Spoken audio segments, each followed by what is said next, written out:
আল্লাহ নবী জানালেন কিয়ামতের দিনে আল্লাহ পাক ওই শ্রেণীর আলেমগুলোকে জানাবে যারা দুনিয়া জমিনে আল্লাহর জন্য কথা বলতো, দুনিয়া জমিনে আল্লাহর সঙ্গে সম্পর্ক করত, দুনিয়া জমিনে আল্লাহর জন্য ওয়াজ করত, দুনিয়া জমিনে আল্লাহর জন্য আলোচনা করত। এক কথাই মান আহাব্বা লিল্লাহ, ভালোবাসতো আল্লাহর জন্য, ওয়া আবগাদা লিল্লাহ, দুশমনি করেছে আল্লাহর জন্য, ওয়া আতা লিল্লাহ, ওয়া মানা লিল্লাহ, আত্মীয়তা করেছে আল্লাহর জন্য, বিচ্ছেদ হয়েছে আল্লাহর জন্য। ফাকাদ ইস্তাকমালাল ঈমান, তারাই তো প্রকৃত ঈমানদার, তারা ঈমানের মজা পেয়েছে। এই শ্রেণীর আলেম হাক্কানি যারা আল্লাহ কিয়ামতের দিনে তাদেরকে বলতে লাগবে, হে আমার উলামারা, আজকে কিয়ামতের দিনে কেন তোমরা এই ময়দানে মাশরে দাঁড়িয়ে আছো? যাও, আমি আল্লাহ তোমাদেরকে জান্নাতি যাবার ইজাজত দিয়ে দিলাম। ওই উলামা বান্দারা যখন আল্লাহ জান্নাতের দিকে যেতে লাগবে, এই সময়তে দুনিয়ার এক শ্রেণীর বান্দারা তাদেরকে আটকে দেবে, দাঁড় করিয়ে দেবে। ও আল্লাহ পাকের উলামা বান্দারে, আপনারা তো ওয়াজ করেছিলেন, নবী পাকের হাদিস শুনিয়েছিলেন, নবী পাকের হাদিস যেটা আগে বললাম, ওই গ্রাম্য মানুষটা বলেছিল, ইয়া রাসূলুল্লাহ, ইয়া হাবিবাল্লাহ, কিয়ামত কবে হবে? নবী আমার বলেছেন, ইযা ওয়াকাতিল ওয়াকিয়া লাইসা লিওয়াকাতিহা কাযিবা। সূরা ওয়াকিয়া কথাটা শুনিয়ে দিলে, এ বাবা ছেলে, আল্লাহ কোরআনে যখন জানিয়েছে ঘটনাটা সত্য, এর মধ্যে কোনো মিথ্যা নাই, তবে তুমি কি করেছো বাবা? ফাকামাদাতুলহা কাসীরা সালাতি ওয়া সিয়ামি, বেশি নামাজ রোজা করতে পারি না, ইল্লা তবে আমি উহিব্বুল্লাহ ওয়া রাসূলুহু, আল্লাহ ও রাসূলকে সব থেকে বেশি ভালোবাসি। আল্লাহ নবী বলেছিলেন, আল মারউ মা মান হাব্বা। হে উলামা বান্দারা, তোমরা দোয়া শোনাতে যে যাদেরকে ভালোবাসবে পরকালে তার সঙ্গে থাকবে। দুনিয়া জমিনে তোমাদের ডাকে গিয়েছিলাম, তোমরা মাহফিলের কাজ কাম ছেড়ে দিয়ে বসতাম, তোমরা যখন দিনের জন্য অর্থ চাইতে আমরা দিয়ে দিতাম, যখন ইসলামের বিরুদ্ধে কোনো জালিম মাথা তুলতো, তোমরা রাজপথে নেমে গিয়ে তাদের বিরুদ্ধে যখন আন্দোলনের ডাক দিতে কাজ কাম ছেড়ে দিয়ে তোমাদের পিছনে দাঁড়িয়ে যেতাম। আজ তোমরা জান্নাতে চলে যাচ্ছ, আমরা এখানে রয়ে যাচ্ছি, এটা কেমন করে হতে পারে? ওই সময় উলামা বান্দারা আল্লাহ পাকের কাছে ফরিয়াদ করবে, ও রাব্বি আল্লাহ, এরা আমাদের কাছে আবদার রেখেছে, দুনিয়ায় এরা আমাদের সাথ দিয়েছিল, আমাদের উঠাতে উঠা বসা করতো, আমরা দিনের কাজ করতাম যখন এরা আমাদেরকে সহযোগিতা করত, দিনের কাজে এরা আমাদের পাশে সমানভাবে হিস্সা নিয়েছিল, এরা মাহফিল বানাতো, আমরা গিয়ে জনসকে দিনের কথা শোনাতাম, ওরা অর্থ দিয়ে মাদ্রাসা বানাতো, আমরা এই মাদ্রাসায় পড়াশোনা করে দিন শিখেছি। আজকে দিনেতে আল্লাহ তারা আমাদের সঙ্গে জান্নাতে যেতে চায়। আমরা নবীর হাদিস তাদেরকে শুনিয়েছি, এই হাদিসের কথা তারা উদ্ধৃতি দিয়ে আমাদেরকে জানায়, আল্লাহ মা জানিয়ে দেবে সত্যতা, তারা সত্য বলছে, যাও যাও যাও, দুনিয়ায় যারা দিনের কাজে তোমাদের সাথে সহযোগিতা করেছিল, আমি আল্লাহ এই কঠিন দিনে তাদেরকে তোমাদের সাথে জান্নাতি করে দিলাম। আরে বলুন সুবহানাল্লাহ।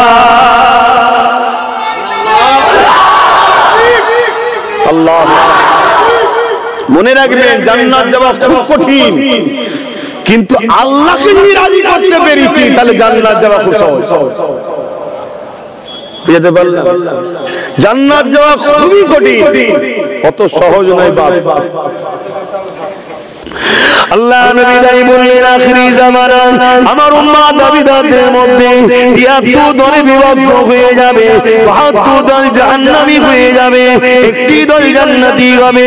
সাহাবা হুজুররা বলতে লাগলেন, ইয়া রাসূলুল্লাহ, রাসূলুল্লাহ হাবিবাল্লাহ ওই 72 দলে কি নামাজ থাকবে না আল্লাহ নবী বললেন থাকবে রোজা থাকবে না নবী বললেন থাকবে হজ থাকবে না নবী বললেন থাকবে দাড়ি টুপি জুব্বা পাগড়ি কি থাকবে না হ্যাঁ থাকবে আলিম কি থাকবে না হ্যাঁ থাকবে কোরআনের জ্ঞান কি থাকবে না হ্যাঁ থাকবে হাদিসের জ্ঞান কি থাকবে না হ্যাঁ থাকবে তারপরও তারা জাহান্নামী হয়ে যাবে ইয়া রাসূলুল্লাহ হাবিবাল্লাহ কারণটা কি হবে নবী আমার জানিয়ে দিলে আর একটাই কথা নবী বললে তাদের অন্তরে তাদের হৃদয়ে আমি রাসূলুল্লাহ আমার খাইয়া থাকবে না নামাজ থাকবে রোজা থাকবে দাড়ি থাকবে কোরআনের শিক্ষা হাদিসের শিক্ষা সব কিছু থাকবে তারা কোরআন পড়বে সাহাবারে তোমাদের কোরআন পড়ার সঙ্গে তাদের কোরআন পড়ার যদি কম্পিটিশন করা হয়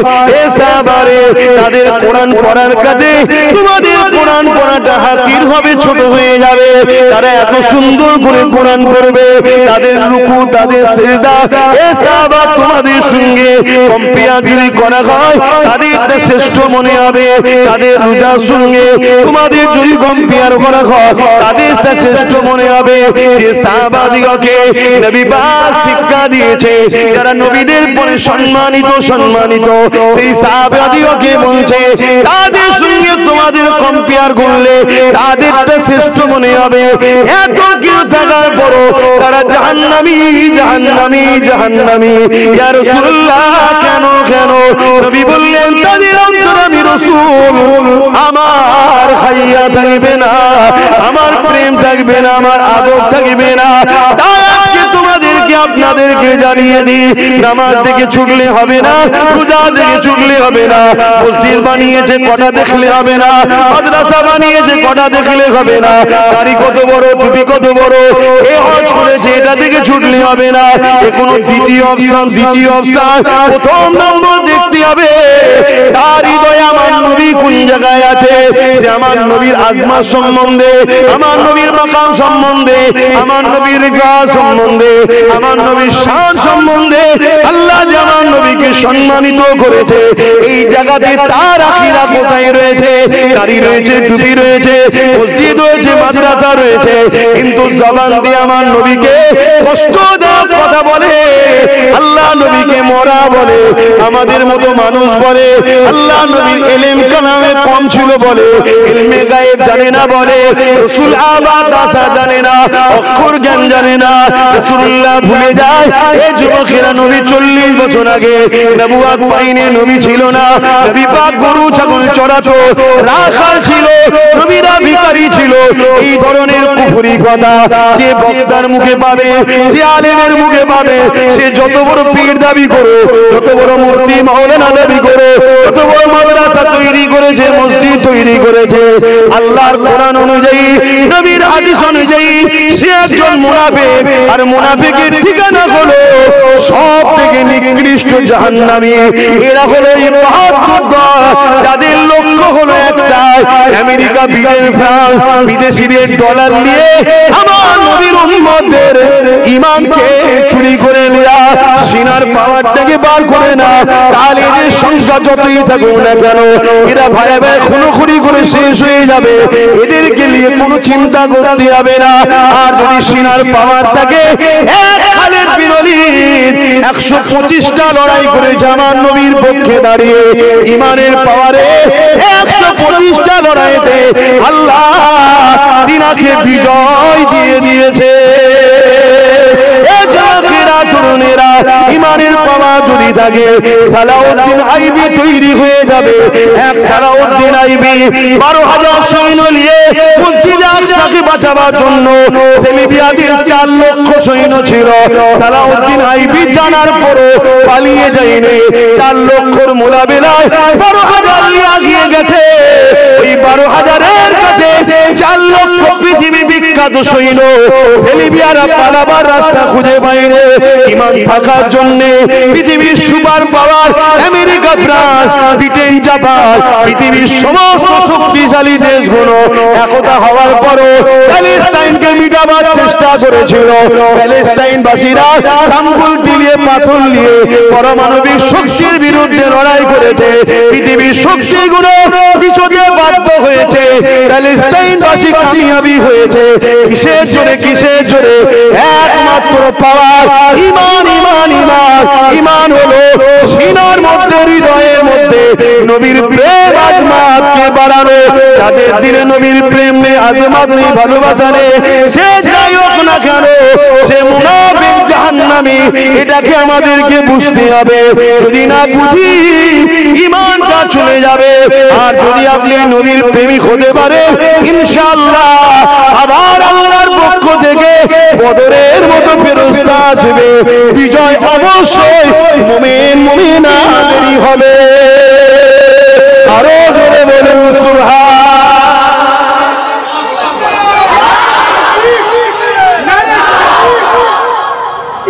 বাপ আমার, ভাই আমার, খুব ভালো করে বুঝুন। দাড়ি দেখলেই মানুষ করবে। ইমানদারের মুখে যদি দাড়ি থাকে, ওই দাড়িটা হলো সুন্নাত। ইমানদার যদি নামাজ পড়ে, ওই নামাজটা সে ফরজ আমল করলো। ইমানদার যদি রোজা রাখে, তবে এই রোজাটা ফরজ আমল করলো, নেকি করলো। ঈমান যদি না থাকে, সব বরবাদ। ফেরেশতারা বলতে লাগলেন, আল্লাহ আপনি তাদেরকে মহব্বত করেছেন, আমি জিবরাইল আমার জন্য কি হুকুম রয়েছে?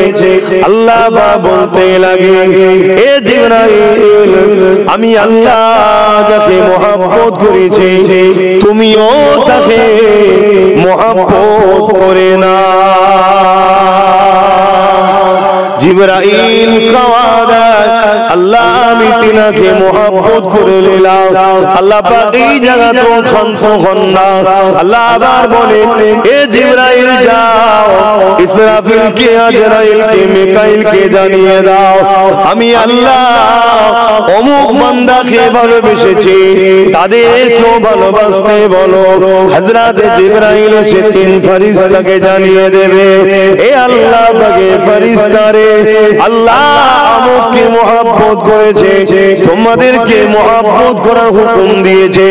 তিন ফেরেশতা ওই বান্দাকে মহব্বত ভালোবেসে না। আল্লাহ এখানেও শান্ত হয় না। আল্লাহ আবার বলেন, জিবরাইল পুরো আসমানে যত ফেরেশতা আছে, পুরো আসমানে একটু ওলিদের স্মরণে বলছে, অসুবিধা হচ্ছে নাকি? একটু হ্যাঁ কি না বলে অসুবিধা হচ্ছে? আল্লাহ ওয়ালাদের স্মৃতিতে মাহফিল করছেন, একটু জানা দরকার তো নাকি? যে এমনি এমনি করে ফেললাম না, কিছু লাভ আছে, একটু জানা দরকার তো নাকি? একটু সরাসরি দেন। হ্যাঁ, এরকম সারা দিতে আল্লাহ জিবরাইলকে বলবেন, জিবরাইল আসমানে যত ফেরেশতা আছে সবাইকে মেসেজ দাও, লোক প্রেম লুকিয়ে রাখে, আমি প্রেম লুকিয়ে রাখিনি।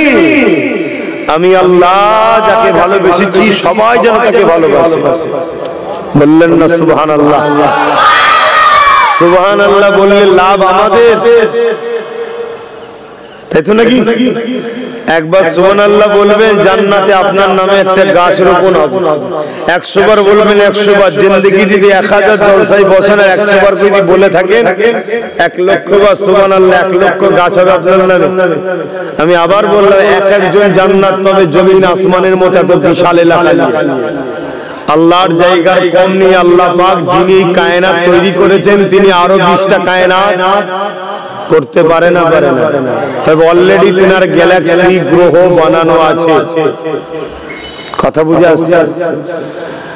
একবার সুবহানাল্লাহি বিহামদিহি সুবহানাল্লাহিল আযীম বলবেন। বুখারী শরীফের সেই হাদিস, আসমান জমিনের মাঝখানে যে ফাঁকা জায়গা, এই জায়গাটা নেকিতে পরিপূর্ণ আল্লাহ করে। বলুন সুবহানাল্লাহ। জিন্দেগিতে বাপ ভুল হয়, আমি তো মনে করি আপনাদের সবার থেকে বেশি পাপী আমি, কিন্তু আল্লাহ যখন সুযোগ দেয়, সুযোগ থেকেও কাজে লাগাতে হয়। মনে রাখবেন, দুটো জিনিস আমাদের দরকার। সেই মানুষটা 100% সাকসেসফুল হয়ে যাবে যে মানুষটা প্রথমে ঈমান আনবে, তারপরে আমলের জিন্দেগি করবে ওই মানুষটা 100% সাকসেসফুল। যে মানুষটা ঈমান এনেছে আমলে ঘাটতি হয়ে গেছে ওই মানুষটাও সাকসেসফুল, কিন্তু 100% সাকসেসফুল নয়। অপরদিকে আরেকটা মানুষ আমলে জিন্দেগি অনেক করেছে কিন্তু ঈমান আনতে পারেনি, ওই মানুষটা সাকসেসফুল, সেই মানুষটা কখনো কামিয়াবি হতে পারবে না। এ যুবকেরা, তরুণেরা, বাপেরা, আল্লাহ যাদেরকে প্রিয় করেছে, আল্লাহ যাদেরকে মহব্বত করেছে, আল্লাহ যাদেরকে আপন করে নিয়েছে, সেই প্রিয়ারা বান্দা বান্দীদের সঙ্গে দুশমনি রাখলে হবে না। কেন আল্লাহ পাক জানিয়ে দেয়, হাদিসে কুরসির মধ্যে বলে দিয়েছে, যারা আমার ওলি বান্দাদের সঙ্গে দুনিয়া জমিনে শত্রুতা রাখবে আমি আল্লাহ কিয়ামতের দিনে তাদের সঙ্গে যুদ্ধে ঘোষণা দিয়ে দিলাম। অপরদিকে আল্লাহর মাহবুব বান্দা, আলেমে হাক্কানি বান্দা, আল উলামা ওয়ারাসাতুল আম্বিয়া, নবীর ওয়ারিস যারা, এদের সঙ্গে যারা মহব্বত রাখবে, বন্ধুত্ব রাখবে, এদের সঙ্গে উঠা বসা করবে, এদের ডাকে সাড়া দেবে, এদের কথা মতো চলবে, এরা দিন অনুযায়ী যে রাস্তা বুঝাবে ওই দিকে যারা হাঁটবে, কিয়ামতের দিনে আল্লাহ পাক যখন বিচারের দিন করবে, সুম্মা নুফিকা উখরা ফাইযা হুম কিয়ামুন ইয়ানজিরুন, ওই ময়দানে মাশরেতে, যে ময়দানে মাশরটা 50,000 বছরের একটা দিন হবে, কানা মিকদার 50,000 সানাতে, ওই ময়দানে মাশরেতে আল্লাহ পাক সবাইকে যখন দাঁড় করাবে, জমিনটা তামা যেমন পুরে পুরে লাল হয়ে যায়, সূর্যের তাপেতে জমিনটা লাল হয়ে যাবে, ওই ময়দানে মাশরে আল্লাহ পাক আলেমে হাক্কানি ওলি মাহবুব বান্দাদের দিকে লক্ষ্য করে বলবে, আমার প্যারারা, আজকে দিনে তোমরা কেন দাঁড়িয়ে আছো? আমি আল্লাহ তোমাদেরকে ইজাজত দিয়ে দিলাম, তোমরা আমার দয়ার জান্নাতে চলে যাও। আরো জোরে বলুন সুবহান। একটু সরে সরে আসেন না সামনের দিকে, যে গুনাহ আসছে পিছন দিকতেই বসতে চাইছি, তাহলে আপনারা একটু আসেন, দেখতে মানার লাগবে। হুজুরের আলোচনা তো না, হুজুরের স্মৃতিতে করলো আলোচনা তো কোরআন হাদিসেরই হবে।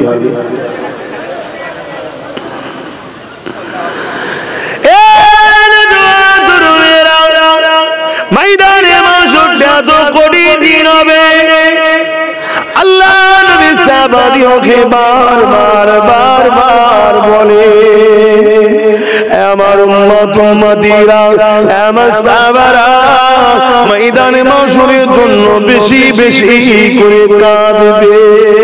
সাহাবা হুজুররা বলতে লাগে, ইয়া রাসূলুল্লাহ, হাবিবাল্লাহ, আপনি বারবার ময়দানে মাশরের কথা কেন বলেন? আল্লাহ কোরআনের মধ্যে জানিয়েছে, ওয়ালতানজুরু নাফসুম মা কদ্দামাত লিগাদ, প্রতিটা নফসের উচিত পরকাল নিয়ে বেশি বেশি চিন্তা করা। দুনিয়ায় কষ্ট হলে, বিমারে পড়লে কত লোক আছে সান্ত্বনা দিবা, ওহ ডাক্তার দেখতেছো, একটু সবর করো, ধৈর্য ধরো, কত কি বলবে, কিন্তু পরকালে সব আপনারা পর হয়ে যাবে। বাপ বেটা পেছনে কি কত আদরের জিনিস, সব পর। হ্যাঁ, বেটা যদি নবীর প্রেমিক হয়, আল্লাহর প্রেমিক হয়, বাপ যদি ভুলও করে ফেলে, বেটা হাত ধরে জান্নাতে চলে যাবে। জোরে বলুন সুবহানাল্লাহ। উপযুক্ত সন্তান তৈরি করো। সবচেয়ে বড় সম্পদ হলো তুমি যদি তোমার বেটাকে 3টে শিক্ষা দিতে পারো, এর চেয়ে বড় সম্পদ আর কিছু নেই। প্রথম সম্পদ শিক্ষা হলো নবীর প্রেম, দ্বিতীয় সম্পদ নবীর আহাল পরিবার বংশধরদের প্রেম, 3 নম্বর হলো কোরআনের শিক্ষা। এই 3টের পরে তোমার বেচাকে বিজনেস করা শিক্ষা।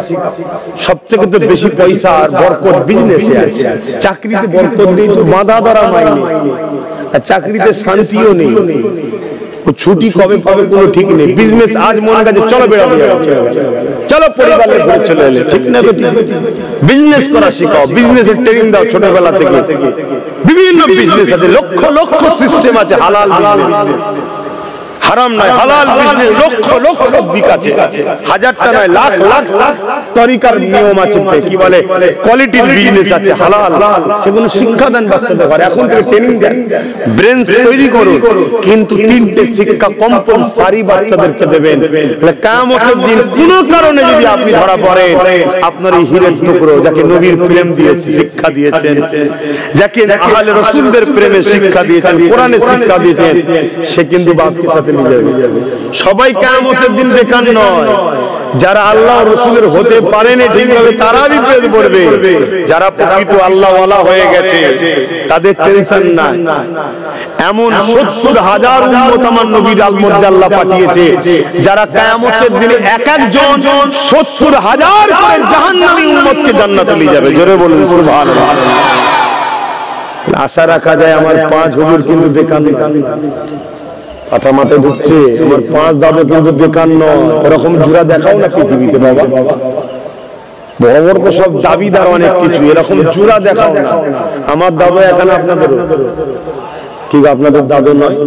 হ্যাঁ, আপনাদেরও দাদু, আপনাদেরও আপন তারা, আপনার বাপেরা তাদের সঙ্গে ভালোবাসা রেখেছিল, উঠা বসা ভাই ভাই ভাই করে কথা বলতো। যেমন আজ যুবকরা আমাদেরকে ভাইজান ভাইজান করছে, আপনার আব্বার আপনার দাদুরা আমার দাদুরা ভাই ভাই করে কথা বলতো, একসাথে উঠা বসা, লেনদেন, চলাফেরা, জলসা মাহফিল, মাসলা মাসাইল, যাতায়াত, রান্না বান্না, খাওয়া দাওয়া সব ছিল। এই আত্মীয়তা আল্লাহ ওলিদের সঙ্গে আল্লাহ করিয়েছে, এটা আল্লাহ করিয়েছে, এটা ঈমানের সম্পর্ক, রক্তের সম্পর্ক। নিঃশ্বাস ফুরালেই শেষ, এখন তো নিঃশ্বাস ফুরাবার আগেই শেষ হয়ে যাচ্ছে।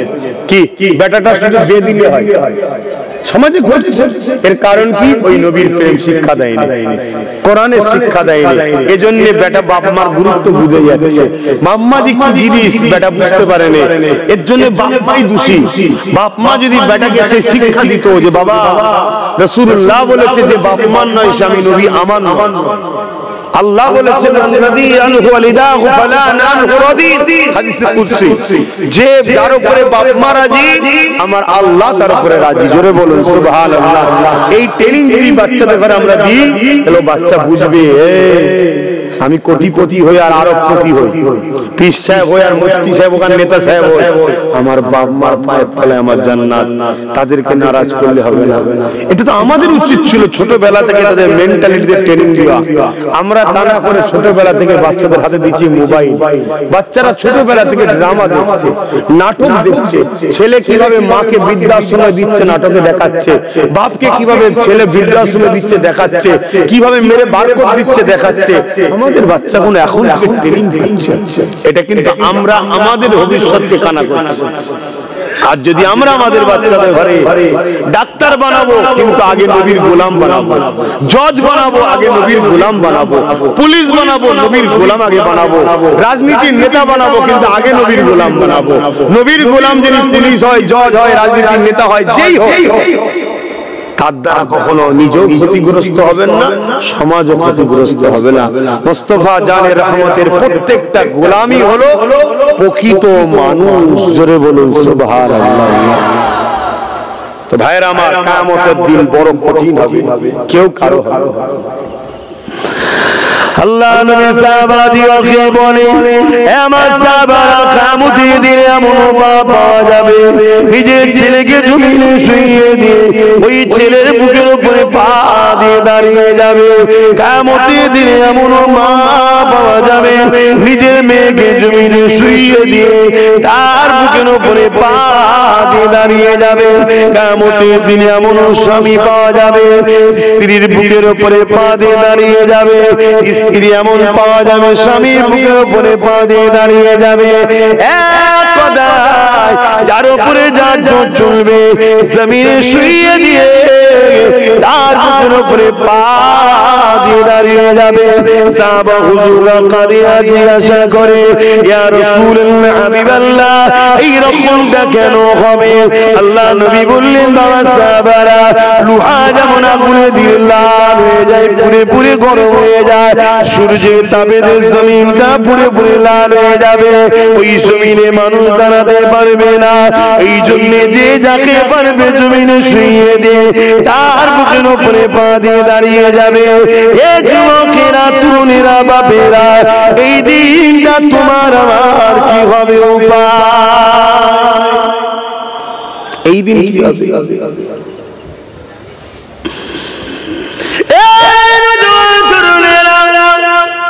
আল্লাহ নবী জানিয়ে দিলেন, আল উলামা ওয়ারাসাতুল আম্বিয়া, যাদের মধ্যে দুই ধরনের ইলম আছে। আল ইলমু ইলমানে, একটা হলো জাহিরি ইলম, একটা বাতিনি। আমাদের শরীরে যেমন একটা অভ্যন্তরীণ ভেতরের অংশ, একটা বাইরের অংশ। আর গোশত, রক্ত, সেফটির জন্য চামড়ার প্রয়োজন হয়। একটা কলা নেবেন, আপেল নেবেন, ফল নেবেন, যাই নেবেন, ওরে দেখবেন দুটো সাইড থাকে। একটা তার ভেতরে শ্বাস, ওই শ্বাসটাকে সেফটি রাখার জন্য খোসা। এলেমেরও দুটো সাইড আছে, একটা অন্তরের বাহ্যিক এলেম, ইলমে মারিফাত, আধ্যাত্মিক জগতের এলেম। আর ওই আধ্যাত্মিক জগতের এলেম শিকার পরে যাতে ভণ্ডমি না করে।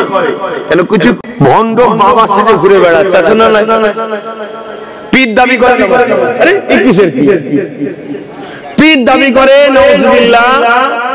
নারীদের সঙ্গে আর বেশি বলতে পারছি না, বাকিটা বুঝতে পারছেন। পীর দাবি করে গেজা খায়। এর কারণটা কি? এর কারণটা হচ্ছে শুধু বাতিনি শিখেছে, জাহিরি শিখেনি। ইলমে মারিফাত শিখেছে, ইলমে জাহিরিটা শেখে। তার মানে ভেতরে শ্বাস আছে, বাইরের খোসাটা নেই, তাইতে শ্বাসকে যত্ন করতে। তাহলে যার মধ্যে দুই ইলম আছে, শুধু জাহিরি আছে, বাতিনি নেই, ও আবার মজা পায় না। নামাজ পড়ে, আবার দেখুন পরের আল কাটে মাঠে।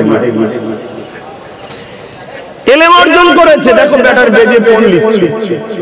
ইলম অর্জন করেছে, দেখো পরচর্চা করছে। আল্লাহ রাসূলের পক্ষে কথা বলা পরচর্চা নয়, নিজের স্বার্থে ব্যক্তি আক্রোশ করা হলো পরচর্চা। আল্লাহ রাসূলের পক্ষে বলাটা হলো ফরজ, এটা পরচর্চা, এটা নেকির কাজ।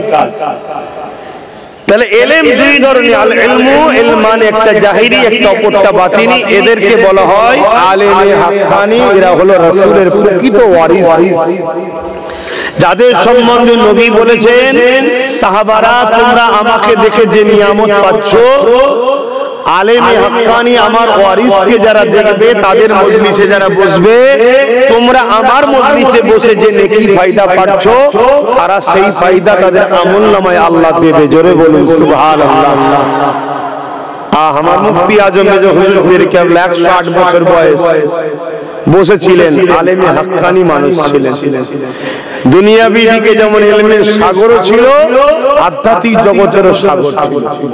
যে ব্যক্তিটাকে আমি কমসে কম একটু জ্ঞান, বুদ্ধি, বয়স ভালোভাবে দেখতে পেয়েছি, বাকি হুজুরদের ঘরে তো আমার জ্ঞান নেই। ছোট হুজুর পীর কেবলাকে একেবারে তখন সবে হামাগুড়ি দিতে পারি, এরকম অবস্থায় উনি ইন্তেকাল করেছিল। আমি বুঝাতে চাইছি একটা মেসেজ, ইলম দুই ধরনের। এই যাদের কাছে এই ইলম আছে, এদের সঙ্গে বন্ধুত্ব রাখলে লাভটা কি?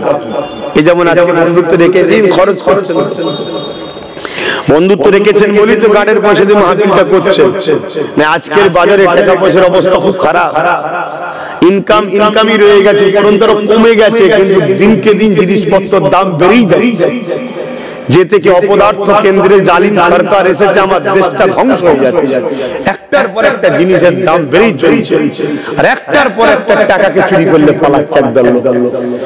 তো এইরকম একটা ঢামাডোলের বাজারে, কাজ কাম ধ্বংসের বাজারে, আর্থিক দিক দিয়ে সমস্যার বাজারে, এরপরও আপনারা তাবারুকের ব্যবস্থা করে, লাইটিং করে প্রতি বছর 47 বছরের স্মৃতি আজও ধরে আসছেন। এটা কি প্রেম ছাড়া অন্য কিছু হতে পারে? এটা প্রেম। তাহলে ফায়দা কি?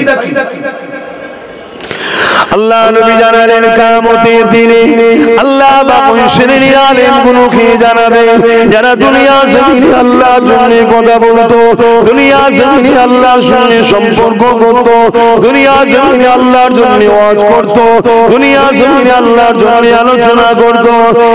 এক কথায় মান আহাব্বা লিল্লাহ, ভালোবাসতো আল্লাহর জন্য, ওয়া আবগাদা লিল্লাহ, দুশমনি করেছে আল্লাহর জন্য, ওয়া আতা লিল্লাহ ওয়া মানা লিল্লাহ, আত্মীয়তা করেছে আল্লাহর জন্য, বিচ্ছেদ হয়েছে আল্লাহর জন্য, ফাকাদ ইস্তাকমালাল ঈমান, তারাই তো প্রকৃত ঈমানদার, তারা ঈমানের মজা পেয়েছে। এই শ্রেণীর আলেমে হাক্কানি যারা, আল্লাহ কিয়ামতের দিনে তাদেরকে বলতে লাগবে, হে আমার উলামারা, আজকে কিয়ামতের দিনে কেন তোমরা এই ময়দানে মাশরে দাঁড়িয়ে আছো? যাও, আমি আল্লাহ তোমাদেরকে জান্নাতি যাবার ইজাজত দিয়ে দিলাম। মেরা বাবেরা, ওই উলামা বান্দারা যখন আল্লাহ জান্নাতের দিকে যেতে লাগবে, এই সময়তে দুনিয়ার এক শ্রেণীর বান্দারা তাদেরকে আটকে দেবে, দাঁড় করিয়ে দেবে। ও আল্লাহ পাকের উলামা বান্দারে, আপনারা তো আজ করেছিলেন, নবী পাকের হাদিস শুনিয়েছিলেন, নবী পাকের হাদিস যেটা আগে বললাম, ওই গ্রাম্য মানুষটা বলেছিল, ইয়া রাসূলুল্লাহ, ইয়া হাবিবাল্লাহ, কিয়ামত কবে হবে? নবী আমার বলেছেন, ইযা ওয়াকাতিল ওয়াকিয়া লাইসা লিওয়াকাতিহা কাযিবা। সূরা ওয়াকিয়ার কথাটা শুনিয়ে দিলে, এ বাবা ছেলে, আল্লাহ কোরআনে যখন জানিয়েছে ঘটনাটা সত্য, এর মধ্যে কোনো মিথ্যা নাই, তবে তুমি কি করেছো বাবা? ফাকামাদাতুল কাসীরা সালাতি ওয়া সিয়ামি, বেশি বেশি নামাজ রোজা করতে পারি না, ইল্লা তবে আমি উহিব্বুল্লাহ ওয়া রাসূলুহু, আল্লাহ ও রাসূলকে সব থেকে বেশি ভালোবাসি। আল্লাহ নবী বলেছিলেন, আল মারউ মা মান হাব্বা। হে উলামা বান্দারা, তোমরা দোয়া শোনাতে, যে যাদেরকে ভালোবাসবে পরকালে তার সঙ্গে থাকবে। দুনিয়ার জমিনে তোমাদের ডাকে গিয়েছিলাম, তোমরা মাহফিলের কাজ কাম ছেড়ে দিয়ে বসতাম, তোমরা যখন দিনের জন্য অর্থ চাইতে আমরা দিয়ে দিতাম, যখন ইসলামের বিরুদ্ধে কোন জালিম মাথা তুলতো, তোমরা রাজপথে নেমে গিয়ে তাদের বিরুদ্ধে যখন আন্দোলনের ডাক দিতে, কাজ কাম ছেড়ে দিয়ে তোমাদের পিছনে দাঁড়িয়ে যেতাম। আজ তোমরা জান্নাতে চলে যাচ্ছ, আমরা এখানে রয়ে যাচ্ছি, এটা কেমন করে হতে পারে? ওই সময় উলামা বান্দারা আল্লাহ পাকের কাছে ফরিয়াদ করবে, ও রব্বি আল্লাহ, এরা আমাদের কাছে আবদার রেখেছে, দুনিয়ায় এরা আমাদের সাথ দিয়েছিল, আমাদের উঠাতে উঠা বসা করতো, আমরা দিনের কাজ করতাম যখন, এরা আমাদেরকে সহযোগিতা করতো, দিনের কাজে এরা আমাদের পাশে সমানভাবে হিস্সা নিয়েছিল, এরা মাহফিল বানাতো, আমরা গিয়ে জনসকে দিনের কথা শোনাতাম, পুরো অর্থ দিয়ে মাদ্রাসা বানাতো, আমরা ওই মাদ্রাসায় পড়াশোনা করে দিয়ে শিখেছি। আজকে দিনে দিয়ে আল্লাহ তারা আমাদের সঙ্গে জান্নাতে যেতে চায়। আমরা নবীর হাদিস তাদেরকে শুনিয়েছি, এই হাদিসের কথা তারা উদ্ধৃতি দিয়ে আমাদেরকে জানায়, আল্লাহ মা জানিয়ে দেবে সত্যতা, তারা সত্য বলছে। যাও যাও যাও, দুনিয়ায় যারা দিনের কাজে তোমাদের সাথে সহযোগিতা করেছিল, আমি আল্লাহ এই কঠিন দিনে তাদেরকে তোমাদের সাথে জান্নাতি করে দিলাম। আরে বলুন সুবহানাল্লাহ।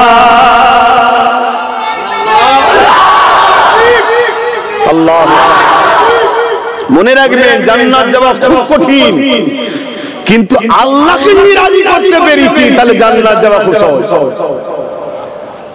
বুঝতে পারলাম? জান্নাত যাওয়া খুবই কঠিন, অত সহজ নয় বাপ। কিন্তু আল্লাহকে যদি রাজি করে দেওয়া যায়, তাহলে জান্নাত যাওয়া।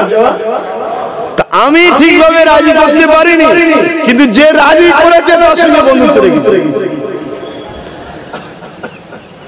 কথা কিছু বুঝছেন? এমনকি আল্লাহ নবী বলছেন, তোমরা আল্লাহ ওয়ালাদের সঙ্গে থাকবে, যদি তোমরা থাকতে নাও পারো, যারা আল্লাহ ওলিদের সঙ্গে বন্ধুত্ব করেছে তাদের সঙ্গে কমসে কম বন্ধুত্ব করো, কারণ এই চেইনটা জান্নাতে যাবে। জোরে বলুন সুবহানাল্লাহ। অর্থাৎ আল্লাহর ওলি, আল্লাহর ওলির বন্ধু, আর ওই বন্ধুর সঙ্গে যে থাকবে সেও, এই তিনটে পাঠ ওলির খাতিরে, তারপরে দুটো জান্নাতে যাবে। জোরে বলুন সুবহানাল্লাহ। গল্প বলছি না, নবীর হাদিস বলছি। যিনি জান্নাত ঘুরে এসেছে, আর নবীর কওল তো সত্য, নবীর কওলকে কেউ যারা পরিমাণ সন্দেহ করলে তার তো ঈমান চলে যাবে, এবং ইসলামকে আপনি দাঁড় করাতে পারবেন না। ইসলাম তো নবীর জবানের উপরে, ইসলাম তো নবীর আখলাকের উপরে, নবীর কথাবার্তা কাজ কাম, এটাই তো ইসলাম। আম্মা জান আয়েশা সিদ্দিকা রাদিয়াল্লাহু তাআলা আনহার কাছে কিছু সাহাবা হুজুর গেলেন, ইয়া রাসূল, আম্মা জান আমার নবী কেমন ছিলেন আমরা তো চিনতে পারি না। আম্মা জান আয়েশা সিদ্দিকা বললেন, কেন তোমরা কোরআন পড়োনি? 30 পারা কোরআন হলো মুহাম্মদ রাসূল, জোরে বলুন সুবহানাল্লাহ। অর্থাৎ মুহাম্মদ রাসূল যা কিছু করেছে কোরআন অনুযায়ী করেছে। এই কোরআন বুঝতে গেলে নবীর লাইফ স্টাইল, নবীর জীবনী দেখতে হবে, জোরে বলুন সুবহানাল্লাহ। তাই তো নবী বললেন প্রথম শিক্ষা হলো নবীর প্রেম ও আদর, দ্বিতীয় শিক্ষা আমি নবী আমার আহালদের প্রেম ও আদর, তৃতীয় শিক্ষা কোরআনের। আপনার মাথায় ঢুকতে পারে কোরআন আল্লাহর কথা, 3 নম্বরে চলে এলো আরে কোরআনের মতো পাওয়ারটাকে রাখতে গেলে একটা শক্ত জায়গা দরকার, ঠিক না বেদি? তাই প্রথমে এই জায়গায় নবী ও নবীর আহালদের প্রেম দিয়ে জায়গাটাকে শক্তিশালী করো, তারপরে কোরআনের মতো জিনিসটাকে রাখো। না হয় কোরআন পড়ে পৃথিবীতে 72টা দল জাহান্নামে যাবে। কোরআনের পড়াশোনা করে কোরআনের জ্ঞান শিখো, 72টা দল জাহান্নামে যাবে। কারণ কি? তাদের এখানে লোড নিতে পারবে না কোরআনের। কোরআন পড়বে, কোরআনের লোড নিতে, কোরআনের মানে, কোরআনের ব্যাখ্যা, কোরআন পড়বে, কোরআনকে নিজের মন মতো করে চালিয়ে দেবে। এজন্য 72টা দল জাহান্নামে যাবে, একটি দল জান্নাতে যাবে, যারা কোরআন এখানে রাখবে। কিন্তু রাখার আগে মুহাম্মদ রাসূল ও রাসূলের আহালদের প্রেম দ্বারা এটাকে সলিড মজবুত তৈরি করবে। খারিজি, মুতাজিলা যারা হযরত আলী হুজুরের বিরুদ্ধে দল করেছিল, জানেন কি জানি না আপনারা? আম মানুষ, বিশাল বড় বড় পৃথিবীর বিখ্যাত তারা পণ্ডিত ছিল, তাফসীর কারক ছিল, মুহাদ্দিস ছিল, মুফাসসির ছিল। কোরআন নিয়ে মানুষের দূরে দূরে গেছে, গিয়ে বলেছে হযরত আলীকে মানবে না কোরআন মানবে, আলীকে মানবে না কোরআন মানবে। আম সাধারণ মানুষ নবী চলে যাবার পরে পরের কথা বলছি, বুঝে উঠতে পারেনি, তাদের চক্রান্তের শিকার হয়ে বলল আমরা কোরআন মানবো, আল্লাহর কথা। কোরআনের পক্ষে গিয়ে খারিজি দল অর্থাৎ বাতিল দল জাহান্নামে গেছে। কেন? তারা কোরআন মেনেছে, কোরআনের মানেটা নিজের মতো করে মেনেছে। হযরতে আলী কোরআনই শুনিয়েছে, কিন্তু রাসূলুল্লাহর ব্যাখ্যাটা শুনিয়েছে। জোরে বলুন সুবহানাল্লাহ। কোরআন মানতে গেলে সাহেবে কোরআনের উপরে অনুযায়ী মানতে হবে। সাহেবে কোরআনটা কি? আমার নবী, জিনার উপরে কোরআন এসেছে। কিছু বুঝাতে পারছি তো নাকি? তাই আমাদের কাছে আজকে সবথেকে ভাইটাল বিষয় যেটা, সেটা হলো ঈমান। ঈমান আজকে আমাদের বাঁচানো বড় মুশকিল। আখিরি জামানা নবী পাক সাল্লাল্লাহু আলাইহি ওয়াসাল্লাম কিয়ামতের যে ভবিষ্যৎ করেছে সেগুলো ঘটতে লেগেছে, সেগুলো ঘটতে লেগেছে। তাই নবী পাক এটাও বলেছে আখিরি জামানায় হাতের তালুতে আগুন রাখা থেকেও কষ্ট হবে ঈমান বাঁচানো। কি কষ্ট হবে? ঈমান বাঁচানো। ভাই হাতের তলায় কি আগুন রাখতে পারবে? এক টুকরো আগুন নিচে হাতের তালুতে রাখতে পারবেন তো? এর থেকেও কঠিন ঈমান বাঁচানো। আল্লাহ নবী জানিয়ে দিলেন উলামা দুই ধরনের হবে, খায়রুল উলামা, শাররুল উলামা। ভালো উলামা আর মন্দ উলামা। ভালো উলামা চিনবেন কি করে, মন্দ উলামা চিনবেন কি করে? দুজনের মধ্যে কোরআনের জ্ঞান থাকবে, দুজনের মধ্যে হাদিসের জ্ঞান থাকবে, দুজনেরই মসজিদ থাকবে, দুজনেরই মাদ্রাসা থাকবে, দুজনেরই নামাজ পড়বে, দুজনেরই মুখে দাড়ি থাকবে, দুজনেরই মাথায় টুপি থাকবে, দুজনই বলবে আমি কোরআন হাদিস মানি, দুজনই আল্লাহ রাসূলের কথা শোনাবে। এই যুবকেরা, তরুণেরা, আখিরি জামানা দুনিয়া আমাদেরকে মিটিয়ে দিতে চাইছে, দুনিয়া আমাদের মা বেটিদের ঘরে তাদের রাখাল বানাতে চাইছে, দুনিয়া আমাদের ঘরে হত্যা করে দিতে চাইছে। আমার মহান মাতৃভূমি ভারতে, যেটা সর্বধর্মের দেশ, সেই দেশে প্রকাশ্য ঘোষণা করা হচ্ছে হারানো অস্ত্র বাড়ি বাড়ি রাখো, হারানো অস্ত্র বাড়ি বাড়ি রাখো। সেই দেশে প্রকাশ্য ঘোষণা করা হচ্ছে ইসলামকে মিটিয়ে দিতে হবে, মুল্লাদেরকে কেটে ফেলতে হবে। এই যুবকেরা, তরুণেরা, বাপেরা, এখন কি আমাদের ঘুম ভাঙবে না? এখন কি আমরা বুঝবো না? এখন কি আমরা জেগে উঠবো না, আমাদের বাচ্চাগুলোর জন্য কি এখনো ভাববো না? এ থেকে বাঁচার উপায় প্রথম নম্বর, আল্লাহ নবীর উপরে প্রেম ও আদব নিয়ে আসো এবং আল্লাহকে ভয় করো। আল্লাহ ছাড়া দ্বিতীয় কাউকে ভয় করবেন না। কেউ যদি আপনাকে বন্ধুকে নলের সামনে রেখে বলে এই কথাটা বল, আপনি মনে রাখবেন বন্দুক থাকতে পারে তার হাতে, কিন্তু মারার মালিক সে নয়। মারা মৃত্যু দিবার মালিক আল্লাহ, বাঁচাবার মালিক হলো আল্লাহ। এই তাকে কখনো ভয় করলে চলবে না।